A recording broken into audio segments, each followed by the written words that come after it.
Let's catch up now with Gigi Foster, who's an associate professor with the University of New South Wales School of Economics. Thanks for joining us, Gigi.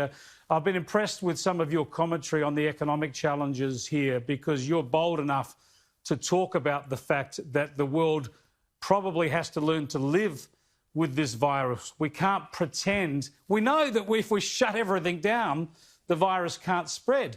But that creates all sorts of problems that actually tend to be life-threatening as well. Indeed. My position is that it's inhumane not to recognize those other costs. And in fact, it's heartless not to do that. And this is just in Australia. I mean, the costs of the lockdowns we've seen in the developed world are having massive ripple effects now in the developing world as well.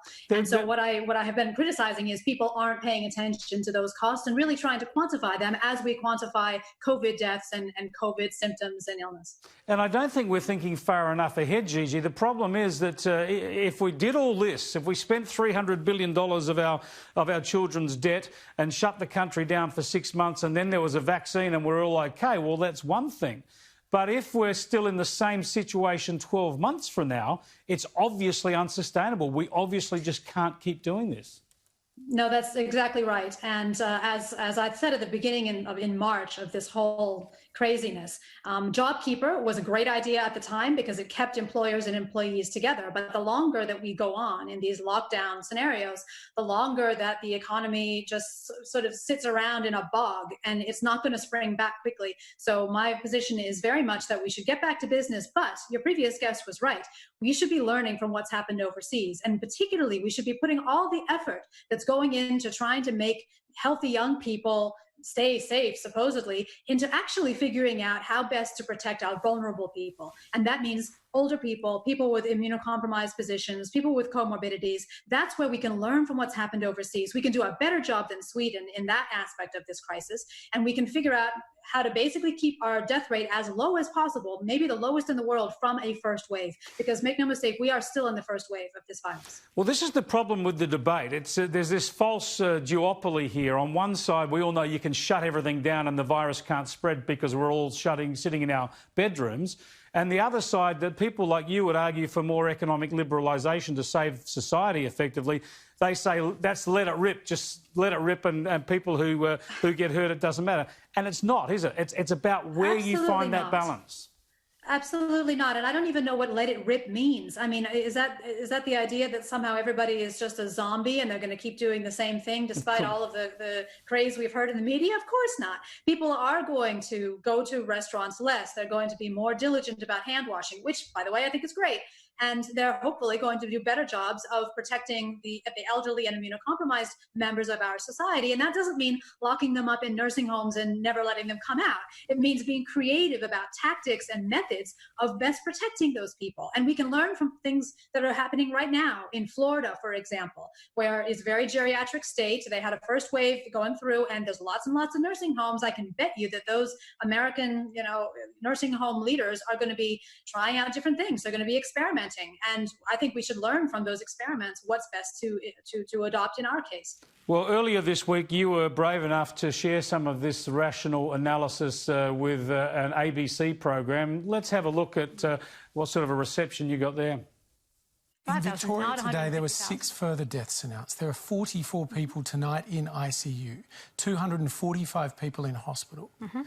I mean, this is just heartless. It's horrible, and it's horrible. So why are you advocating for them to die?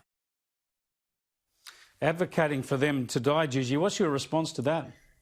Oh, look, it's just ridiculous. Again, I mean, I've been called all manner of horrible epithets on social media now. Heartless, a death cult warrior, a Yankee, neoliberal, whatever. I should make a list.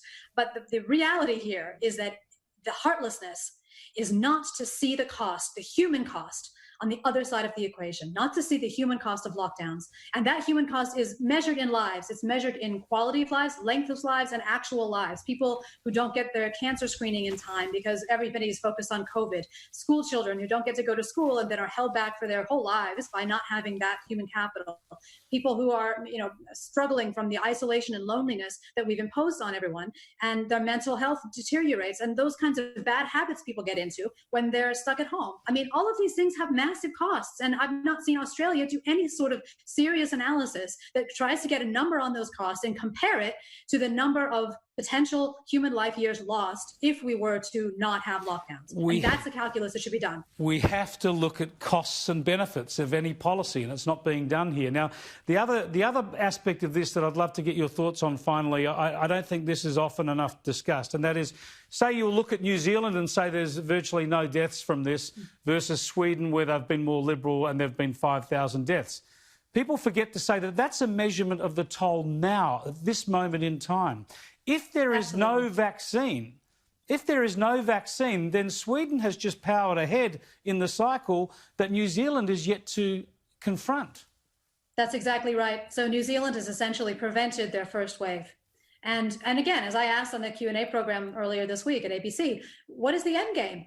What do we expect is going to happen now? We're going to just wait around and keep our borders closed until such time as there is a vaccine? That essentially is signing Australia up to being a laggard in the global pantheon of nations come next year. And it doesn't show any signs of getting better, whereas Sweden's stock market is starting to rebound, which is a signal of future income flows, better than any other country in Europe, but bar Denmark, I think, which also opened very quickly after the lockdown that they had. So, I do think it's a very, very short-sighted strategy.